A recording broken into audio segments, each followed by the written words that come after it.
Hey guys, vSureStrike here with RGF Productions. As you see, we got a nice little new intro that I spent like a half an hour on, so it's not that great, but doesn't matter. I'm here, I'm back. I'm going to apologize again for the whole lack of videos things. My excuse is I've been working with 3D animation, as you saw with the introduction, and I've been doing other stuff, and I haven't really had the time nor the energy to start really putting into this YouTube channel, but I'm going to try to change that, and I'm going to start by setting the tone for this. This is going to be a lot more PC gaming now than it was before, so I apologize for those of you watching me expecting more Call of Duty, which you'll get, but it'll just be on the PC. So there'll be some slight changes, slight modifications. Also, I will be doing until a different game comes out, I'll be doing a lot of Team Fortress 2 commentaries, which I haven't really seen a lot of, surprisingly, especially with it becoming free-to-play recently. So you'll definitely be seeing me doing this. So I guess we'll get right into the commentary. This is Team Fortress 2, for those of you who don't know, which has recently become free-to-play on computers, and there's really no excuse to own it unless you own a computer from the 1990s, because my laptop, which runs around 2 gigs of RAM, can run it fairly decently. This game's playable around 20 frames per second, so it's very difficult not to be able to play this game. So there's no excuse not to own it on your computer, except it's too filled with, like, I don't know, porn or something. But so I am playing the class known as the Pyro. Apologize for people who've been playing Team Fortress 2 for a very long time. I'm going to be giving all the people who don't play that often or have never played before a little bit of background information. So the Pyro is a mostly close-range class with a primary of a flamethrower, shotgun on backup, and a axe for the melee weapon. But with the class setup I have here, I have the gas jockey suit on. The veterans of TF2 will know what it is right away. Everyone else, basically the flamethrower does a little bit less damage, but I can change weapons quicker. My axe is now a giant hammer that heals me when I kill people with it, and I've got a neat little hat on. And all these things put together is called a class set. In this case, like I said, the gas jockey. And this gas jockey makes me go faster by about 10%, but it also comes with a negative of being 10% more damage from bullets, so shotguns, miniguns, sniper bullets, stuff like that. Which I normally find the trade-off to be perfectly fine, especially since I'm moving around more than I'm doing anything else. I'm also using a strategy that isn't that common among pyros. Nice. It's called shotgun primary, which is basically your primary weapon is completely based around the shotgun, and you only use the flamethrower to push people around with, using the air blast, the alternate fire to do damage over time with the flames, and you rarely use it, and you just mostly shoot with your shotgun, as you can see here, except I'm failing epically. So I switch to that to push them away, and miss again to fail. But I'm not gonna lie, I'm not the greatest Team Fortress player ever. I'm still getting used to the mouse and keyboard, even though I've been PC gaming all summer. So I mean, it's just a big change moving to PC from console gaming, but it's definitely worth it. If you have a computer that can run Team Fortress, you'll love this. I'm playing, and oh, I should mention the map. You know, I'm playing on Arena Well, which is a recreation of one of the first original maps called Capture Point Well, CP Well, and this is just the center of the area. For those of you who haven't figured it out yet by watching the video, Arena's sort of like Search and Destroy from the Call of Duty series, where you only have one life, and there's an objective in this. It's in the center capture point. In this case, it's on top of the bridge. After a certain amount of time has passed, or everyone is dead. After a certain amount of time has passed, the capture point will unlock, and the first team to capture it will win.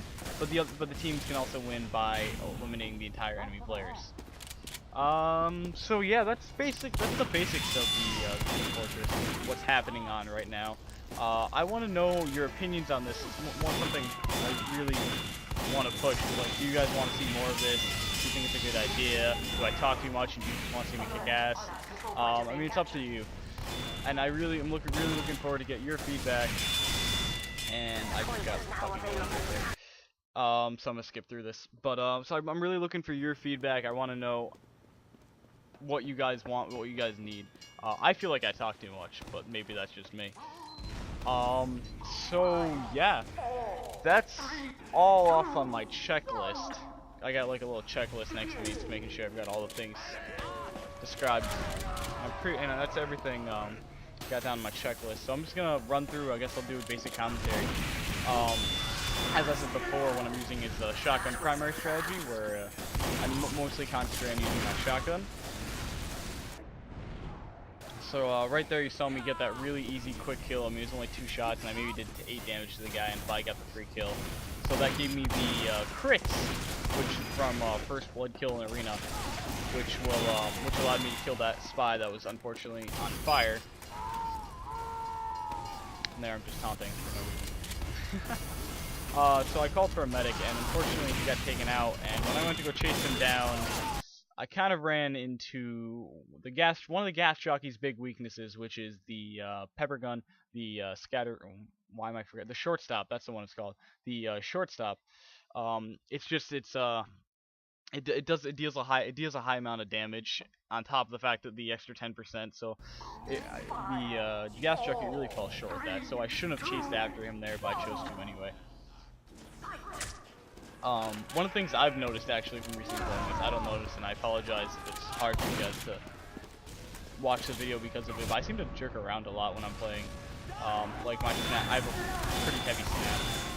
And as you saw there, again, I took a kill basically. I got a really easy 1 shotgun burst kill. It probably did around maybe even 18 damage out of like a health of 200 or so, or from a scout, so it was 125.